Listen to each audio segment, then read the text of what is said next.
Welcome to Nisha classes at UK.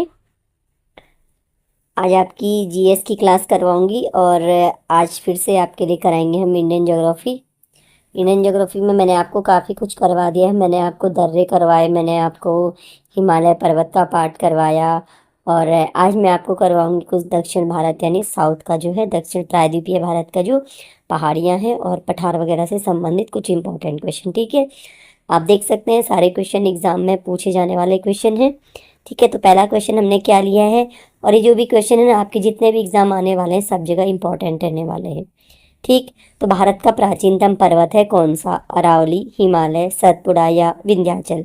तो भारत का जो सबसे प्राचीन पर्वत है वो है आपका अरावली पर्वत। ठीक है, अरावली पर्वत जो प्राचीनतम पर्वत है, अब वो जो घिस घिस के अब इसका रह गया है, अरावली पर्वत जो आपका है वो रह गया है आपका अवशिष्ट पर्वत। ठीक है, आपका अरावली पर्वत क्या है आपका, अगर पूछा जाए एग्जाम में तो भारत का सबसे प्राचीन पर्वत अरावली है। और ये इतना प्राचीन है कि अब ये जो अपर्दन घिसने के कारण अब ये बहुत इसकी हाइट बहुत कम रह गई है। तो अब क्या हो गया, ये क्या है, भारत का एक अवशिष्ट पर्वत भी है। ठीक है, पूछ लिया जाता है एग्जाम में कि अरावली किस प्रकार का पर्वत है, अवशिष्ट और भारत का प्राचीनतम। और नवीनतम की बात की जाए तो भारत का जो नवीनतम पर्वत है वो है आपका हिमालय। हिमालय क्या है, अभी बनने की कगार पे है, अभी बन ही रहा है। और आपने देखा होगा कि जो आपका एवरेस्ट की ऊंचाई थी वो भी 8,048 मीटर से बढ़ गई है। ठीक है, यानी हिमालय क्या है, सबसे नवीनतम पर्वत है, अरावली क्या है, सबसे प्राचीनतम पर्वत है। और आप इतना ध्यान रखिए, हम जब भी आपको कोई क्वेश्चन कराएंगे तो आपको हर क्वेश्चन के साथ एक दो एक्स्ट्रा क्वेश्चन जरूर मिलेंगे। चलिए, अरावली का विस्तार, अब मैं आपको बता रही हूँ, मैं आपको ज्योग्राफी जैसे पढ़ा रही हूँ, मैंने आपको हिस्ट्री के 200 क्वेश्चन कराए थे, बिल्कुल सीरीज में करवाए थे। अभी मैं आपको ज्योग्राफी के जितने भी क्वेश्चन कराऊंगी, जो जिस भी हेडिंग में हमारा आप देख सकते हैं, हमने अगर भारत का भूगोल लिखा हो तो ये बिल्कुल मैं सिस्टमेटिक आपके लिए चलाऊंगी, जो आपके किसी भी एग्जाम में काम आ सकता है। ठीक है,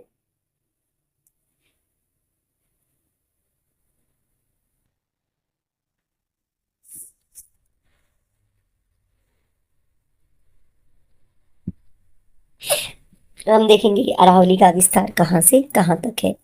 अरावली के विस्तार की बात की जाए तो अरावली का विस्तार, चार ऑप्शन हमारे पास यहाँ पे मिलते हैं। गुजरात से दिल्ली, महाराष्ट्र से राजस्थान, गुजरात से राजस्थान, राजस्थान से दिल्ली।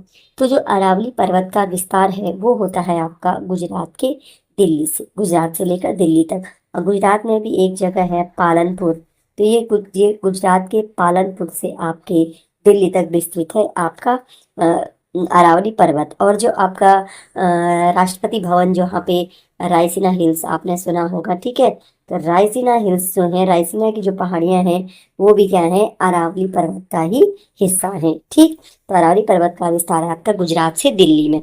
और जो ये आपका हिमालय पर्वत का विस्तार तो आपने देखा होगा कि ना, आपका पश्चिम से पूर्व की ओर है। लेकिन आप अरावली पर्वत का विस्तार देखें तो ये उत्तर दक्षिण से उत्तर की ओर इस तरह अरावली पर्वत लग जाता है। अब जब हम आगे मानसून पढ़ेंगे तो अरावली पर्वत का बहुत ज्यादा योगदान है, जिसकी वजह से क्या होता है कि राजस्थान में जो है वो बारिश कम होती है। ठीक है, तो ये है आपका अरावली पर्वत। चलिए, दिलवाड़ा का जैन मंदिर कहाँ स्थित है? दिलवाड़ा का जैन मंदिर सभी ने सुना होगा। तो चार ऑप्शन है यहाँ पे, अजंता की गुफाओं में, एलोरा की गुफाओं में, माउंट आबू या सतपुड़ा की पहाड़ियों पे। तो जो दिलवाड़ा का जैन मंदिर जो है वो है आपके माउंट आबू में। ठीक है, और माउंट आबू कहाँ है, आपके राजस्थान में। और ये आपकी अरावली श्रेणी में ही, अरावली पर्वत पर ही क्या है, माउंट आबू है। ठीक है, तो ये आ गया आपका राजस्थान में अरावली पर्वत, माउंट आबू। ठीक, उत्तर भारत को दक्षिण भारत से अलग क्या करती है? उत्तर भारत और दक्षिण भारत के मध्य में जो है उनको दो अलग पार्ट में कौन सा पर्वत अलग करता है या कौन सी श्रेणी अलग करती है? चार ऑप्शन है, सतपुड़ा श्रेणी, विंध्य श्रेणी, यहाँ पे सतपुड़ा दोबारा आ गया। ठीक है, सतपुड़ा श्रेणी, विंध्य श्रेणी, पश्चिमी घाट, या आप इसको अरावली कर सकते हैं। ठीक है, तो जो आपका उत्तर भारत और दक्षिण भारत, आपने अगर ध्यान दिया होगा इन चीजों पे, तो उत्तर भारत और दक्षिण भारत को जो श्रेणी अलग करती है वो है आपकी विंध्यन श्रेणी, या अगर आप पर्वत की बात करें तो आपका आ जाता है आपका विंध्याचल पर्वत। विंध्याचल पर्वत क्या करता है, आपके उत्तर भारत को दक्षिण भारत से अलग करता है। श्रेणी की बात की जाए तो ये आ जाएगी आपकी विंध्यन श्रेणी। ठीक है, चलिए और कभी कभी ऐसा ही पूछ लिया जाता है कि प्रायद्वीपीय भारत को उत्तरी भारत से अलग क्या करता है, तो वही बात हो जाती है दक्षिण भारत, यानी आपका प्रायद्वीपीय भारत। फिर है अरावली पर्वत का सर्वोच्च शिखर कौन सा है। हम अरावली पर्वत पढ़ रहे हैं तो हमें बताना है कि अरावली पर्वत का सर्वोच्च शिखर कौन सा है। ठीक है, यहाँ पे 4 ऑप्शन है, धूपगढ़, गुरु शिखर, अनायमुड़ी या आपका रत्नागिरी। ठीक है, अरावली पर्वत पड़ेगा आपके, हमने बता दिया, गुजरात से लेके आपके दिल्ली तक। ठीक है, मोस्टली इसका पार्ट जो है वो राजस्थान में पड़ता है। हमें बताना है कि इसका सर्वोच्च शिखर कौन सा है। तो आपका अरावली पर्वत जो है उसका सर्वोच्च शिखर हो जाता है यहाँ पे गुरु शिखर। और जो आपका अभी हमने पढ़ा माउंट आबू। ठीक है, तो अरावली पर्वत की सर्वोच्च चोटी या सर्वोच्च शिखर आपका गुरु शिखर है, और इसी पर क्या है आपका माउंट आबू स्थित है। ठीक है, और माउंट आबू में क्या है आपका दिलवाड़ा का जैन मंदिर। ठीक, तो क्वेश्चन हमने इसी प्रकार लिए है ताकि क्या हो, इंटरकनेक्टेड हो जाए, तो आपको चीजें आसानी से याद रह पाए। ठीक है, नेक्स्ट क्वेश्चन, नर्मदा नदी का उद्गम होता है, हम पढ़ रहे हैं प्रायद्वीपीय भारत। ठीक है, हमें बताना है नर्मदा नदी का उद्गम कहाँ से होता है, अमरकंटक से, गुरु शिखर से, नीलगिरी से या अरावली श्रेणी से। तो नर्मदा नदी जो निकलती है वो मध्य भारत की नदी है। ठीक है, इसका उद्गम कहाँ से होता है आपका अमरकंटक से होता है। ठीक है, नर्मदा नदी कहाँ से निकलती है, अमरकंटक से, और अमरकंटक आपको कहाँ मिलेगा, ये आपको मिलेगा सतपुड़ा पहाड़ियों में। ठीक है, सतपुड़ा श्रेणी में मिलेगा आपको अमरकंटक। अमरकंटक से निकलती है नदी नर्मदा नदी। चलिए नेक्स्ट क्वेश्चन, धूपगढ़ किस पर्वत की सर्वोच्च चोटी है। अभी हमने पढ़ा कि गुरु शिखर किस पर्वत की सर्वोच्च चोटी है, उसी प्रकार क्या है, हर पर्वत की अपनी अपनी सर्वोच्च चोटियां होती हैं। तो हमें बताना है कि धूपगढ़ किस पर्वत की सर्वोच्च चोटी है, सतपुड़ा, नीलगिरी, पश्चिमी घाट या आपका पूर्वी घाट। तो यहाँ पे जो धूपगढ़ है ये है आपका सतपुड़ा की सर्वोच्च चोटी। ठीक है, तो सतपुड़ा की सर्वोच्च चोटी कौन सी आ गई आपकी, धूपगढ़ आ गई। चलिए नेक्स्ट है, नर्मदा एवं ताप्ती की भ्रंश घाटियों के मध्य क्या स्थित है। नर्मदा नदी एवं ताप्ती नदी की भ्रंश घाट, दोनों भ्रंश घाटियों में बहती है, रिफ्ट वैली में बहती हैं। और आपको जानकारी होगी कि अब हम नदियों के विषय में जब पढ़ाएंगे तो नर्मदा एवं ताप्ती नदियाँ क्या है आपका, ये गिरती हैं अरब सागर में। इधर की जो आपकी नदियाँ हैं ये बनाती हैं आपकी डेल्टा जो बंगाल की खाड़ी में गिरती हैं, और जो ये आपकी अरब सागर में नर्मदा एवं ताप्ती नदियाँ ये गिरती हैं, ये क्या बनाती है, एस्चुअरी का निर्माण करती हैं। ये तो नर्मदा एवं ताप्ती नदी की बात हो गई। ठीक है, अब बताना है कि ये इनकी जो नर्मदा और ताप्ती की भ्रंश घाटियां हैं इनके बीच में कौन सा पर्वत स्थित है, पश्चिमी घाट, पूर्वी घाट, अरावली या सतपुड़ा। तो आपका जो सतपुड़ा पर्वत पड़ता है ये पड़ता है नर्मदा एवं ताप्ती की भ्रंश घाटियों के मध्य में।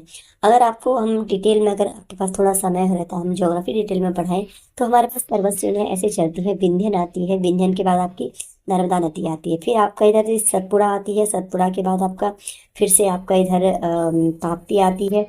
ठीक है, तो ये नर्मदा आती है, ये ताप्ती आती है, विंध्यन के दक्षिण में आपकी नर्मदा नदी बहती है। इस प्रकार से ये कुछ क्रम चलता है। तो जब ये डिटेल में हम इंडियन ज्योग्राफी अगर मैप से पढ़ते हैं तो ये चीज़ें हमें ज़्यादा अच्छी समझ आती है कि किस वाली पर्वत श्रेणी के बीच में किधर से नदी बहती है, उत्तर से बहती है, दक्षिण से बहती है। और वैसे अगर आप अगर एग्जाम अच्छे वाले एग्जाम देते हैं तो ये एग्जाम में पूछ भी ले जाते हैं। फिलहाल आप इतना ध्यान रखिए, आपके एग्जाम के लिए इतना सफिशियंट रहेगा कि नर्मदा एवं ताप्ती की जो भ्रंश घाटियां हैं उनके मध्य क्या स्थित है, आपका सतपुड़ा पर्वत स्थित है। चलिए, निम्न में से कौन सी नदी अमरकंटक से नहीं निकलती। अभी हमने बताया कि जो नर्मदा नदी है वो निकलती है अमरकंटक से। अब हमें बताना है कि अमरकंटक से कौन सी नदी नहीं निकलती है इन 4 ऑप्शंस में से, नर्मदा, सोन, महानदी और गोदावरी। तो नर्मदा तो हमने पढ़ लिया कि भाई नर्मदा तो निकलती है अमरकंटक से, लेकिन सोन, महानदी, गोदावरी में से कोई एक नदी है जो अमरकंटक से नहीं निकलती है, तो उसमें आपका आ जाता है गोदावरी नदी। गोदावरी नदी अमरकंटक से नहीं निकलती। ये कहाँ से निकलती है ये तब पढ़ेंगे जब आपको स्पेशली एक नदियों का चैप्टर पढ़ाया जाएगा, तो आपको बताया जाएगा कि कौन सी नदी कहाँ से निकलती है, कहाँ कहाँ वो बहती है, कौन कौन से उसकी सहायक नदियाँ। ठीक है, फिलहाल आप जान लीजिए कि जो अमरकंटक से नहीं निकलती है वो नदी है गोदावरी, और जो निकलती है वो है नर्मदा, सोन और महानदी। चलिए नेक्स्ट क्वेश्चन, पश्चिमी घाट एवं पूर्वी घाट के मिलन स्थल पर कौन सी पहाड़ी है। पश्चिमी घाट एवं पूर्वी घाट जहाँ पर मिलते हैं ये आपका इस प्रकार से दक्षिण भारत हो जाता है ना, इस तरह से। तो यहाँ पे जो है आपका इधर पश्चिमी घाट और पूर्वी घाट का मिलन स्थल होता है। तो यहाँ पर हमें बताना है कि कौन सी पहाड़ी है, डोडा बेटा, नीलगिरी, महेंद्रगिरी या धूपगढ़। तो आपका पश्चिमी घाट एवं पूर्वी घाट का जो मिलन स्थल है वहां पर है आपकी नीलगिरी की पहाड़ियाँ। ठीक है, नीलगिरी की पहाड़ियाँ हैं कहाँ पे, पश्चिमी घाट और पूर्वी घाट का मिलन स्थल। बहुत बार एग्जाम में पूछ लिया जाता है, बहुत ज्यादा पूछ लिया जाता है क्वेश्चन। चलिए, दक्षिण भारत की सर्वोच्च चोटी है। अभी तक हम पढ़ रहे थे उत्तर भारत, मतलब प्रायद्वीप पे भारत में हमने पढ़ी, सतपुड़ा की पढ़ी, आपकी अरावली की पढ़ी। अब हमें बताना है कि दक्षिण भारत की सर्वोच्च चोटी कौन सी है, संपूर्ण दक्षिण भारत की। महेंद्रगिरी, अनाईमुड़ी, गुरु शिखर या मकालू। तो जो आपकी अनाईमुड़ी है ये क्या है, आपकी दक्षिण भारत की सर्वोच्च चोटी है और ये अन्नामलाई पर्वत पे है। तो दक्षिण भारत की सर्वोच्च चोटी आपकी हो जाती है अनाईमुड़ी। नेक्स्ट क्वेश्चन, सह्याद्री कहा जाता है। सह्याद्री हम किसे कहते हैं, यहाँ पे चार ऑप्शन है, पूर्वी घाट, पश्चिमी घाट, नागा पहाड़ी या गारो खासी और जयंतिया को। जो सह्याद्री कहा जाता है वो कहा जाता है आपके पश्चिमी घाट को कहते हैं सह्याद्री। और इस प्रकार जब हमें ये इस प्रकार का हमारा मैप बनता है तो ये यहाँ से लेके यहाँ तक क्या है, आपका पश्चिमी घाट पर्वत फैला हुआ है। ठीक है, चलिए, तो पश्चिमी घाट को कहा जाता है आपके सह्याद्री। निम्नलिखित में से कौन सा दर्रा पश्चिमी घाट पर नहीं है। दर्रों के विषय में मैंने आपको एक स्पेशल क्लास प्रोवाइड कराई थी, केवल भारत के दर्रे, और क्लास को अच्छा रिस्पांस नहीं मिला, तो पता नहीं क्यों नहीं मिला। लेकिन आपको सारे दर्रे जितने भी इंपॉर्टेंट एग्जाम में पूछ लिए जाते हैं वो दर्रे उसमें मैंने आपको बताए थे। आप चाहें तो प्ले लिस्ट में उसे देख सकते हैं। हमें फिलहाल बताना है कि पश्चिमी घाट का दर्रा कौन सा नहीं है, थाल घाट, भोर घाट, सेनकोटा या पांगसार। और अगर आपने हमारी क्लास जब पढ़ी होगी या आपको आता होगा तो आप जान सकते हैं कि जो थाल घाट, भोर घाट, सेनकोटा है ये तो पश्चिमी घाट के दर्रा है, लेकिन पांगसार दर्रा है ये है आपका नॉर्थ ईस्ट का दर्रा है। कौन से राज्य का है, तो आप अगर जानना चाहते हैं तो जरूर हमारी प्ले लिस्ट को देखिए दर्रों की, वहां से आपको पता चल जाएगा कि पांगसार दर्रा कौन से राज्य में है। फिलहाल जो पश्चिमी घाट के दर्रे हैं, थाल घाट, भोर घाट, सेन घाट और सेनकोटा, और एक और बचा है आपका पाल घाट, ये भी क्या है आपका पश्चिमी घाट का दर्रा है।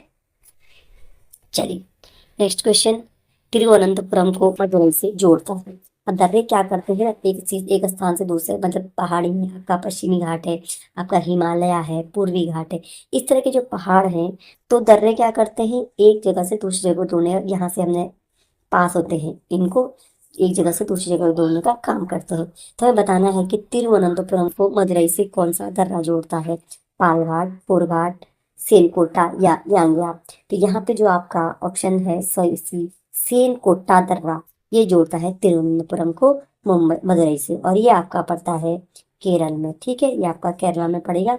यहाँ पे जो आपका केरल और तमिलनाडु के बीच में इस तरह ये दर्रा पड़ता है आपका सेनकोटा, इसको जोड़ेगा तिरुवनंतपुरम को मदुरई से। मदुरई आपका हो गया तमिलनाडु में, तिरुवनंतपुरम आपका केरला में हो गया। ठीक है, चलिए, फिर है रेगुर मिट्टी किसका नाम है। तो रेगुर मिट्टी है, किसे हम रेगुर मिट्टी कहते हैं, लाल मिट्टी को, काली मिट्टी को, बलुई मिट्टी को या चिकनी मिट्टी को। तो जो रेगुर मिट्टी नाम है, रेगुर मिट्टी कहा जाता है आपका। और रेगुर मिट्टी किसके लिए उपयुक्त होती है, अगर आपने पढ़ाई की होगी तो रेगुर मिट्टी कपास के लिए उपयुक्त होती है। तो रेगुर मिट्टी किसका नाम हो जाता है, रेगुर मिट्टी हो जाता है आपकी काली मिट्टी को कहते हैं रेगुर मिट्टी। ठीक है, और ये लावा युक्त मिट्टी होती है काली मिट्टी। ठीक है, जिसमें कपास की खेती के लिए बहुत उपयुक्त होती है। चलिए, नेक्स्ट क्वेश्चन, बाबा बूदन की पहाड़ियाँ किस हेतु प्रसिद्ध हैं। ये बाबा बूदन है, ठीक है, ये इस तरह से ये है आपका बाबा पूदन। ठीक है, तो हमें बताना है बाबा पूदन की पहाड़ियाँ किस हेतु प्रसिद्ध हैं, सोना, चांदी, कोयला या लौह अयस्क। तो ये बाबा पूदन की पहाड़ियाँ पहले तो आपके कर्नाटक में है। ठीक है, अब हमें बताना है कि ये किस लिए प्रसिद्ध है। यहाँ पे चार ऑप्शन में जो सही आंसर है वो है आपका डी, लौह अयस्क। बाबा पूदन की पहाड़ियाँ जो प्रसिद्ध है वो है आपके लौह अयस्क के लिए। चलिए, नेक्स्ट क्वेश्चन, दंडकारण्य का पठार किस राज्य में स्थित है। दंडकारण्य आपने सुना होगा, जब आपका रामायण चलता है, दंडकारण्य वन आपने उसमें सुना हो, है ना, भगवान राम जब वनवास को चले गए थे। तो ये दंडकारण्य का पठार में पता करना है कि किस राज्य में पड़ेगा।